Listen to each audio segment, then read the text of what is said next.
নমস্কার বন্ধুরা, medicine in চ্যানেলে জানাই আপনাদেরকে স্বাগতম। বন্ধুরা, আজ এবিটল ক্যাপসুলের কাজ এবং পার্শ্ব প্রতিক্রিয়া নিয়ে বিস্তারিত আলোচনা করব, তাই ভিডিওটি শেষ অবধি অবশ্যই দেখবেন এবং চ্যানেলে নতুন হয়ে থাকলে চ্যানেলটিকে সাবস্ক্রাইব করে নেবেন, যাতে ওষুধ সম্পর্কে সঠিক তথ্য সবার আগে আপনারা পেয়ে যান। এবিটল ক্যাপসুল এটি তৈরি করেছে অ্যাবট লিমিটেড।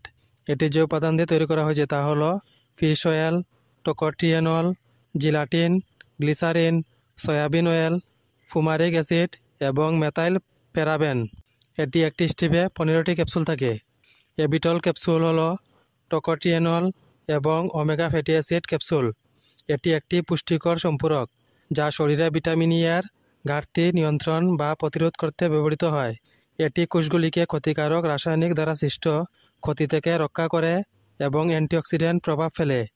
এছাড়া যারা লিভারের সামগ্রিক স্বাস্থ্য এবং কার্যকারিতা উন্নত করতে চান তাদের জন্য এই ওষুধ খুবই উপকারী। এই ওষুধ সেবন করার নিয়ম হচ্ছে প্রাপ্তবয়স্করা একটি ক্যাপসুল করে সকালে এবং রাত্রে খাওয়ার পর খেতে হবে। এই ওষুধ সেবনে সাধারণ কিছু পার্শ্ব প্রতিক্রিয়া দেখাইতে পারে, তা হলো গ্যাস, পেটে অস্বস্তি ভাব এবং বমি বমি ভাব। যদি এরকম সমস্যা দেখা দেয় তাহলে ওষুধ সেবন বন্ধ করে অবশ্যই চিকিৎসকের পরামর্শ নেবেন। বন্ধুরা, ভিডিও ভালো লেগে থাকলে লাইক, কমেন্ট, শেয়ার অবশ্যই করবেন। ধন্যবাদ।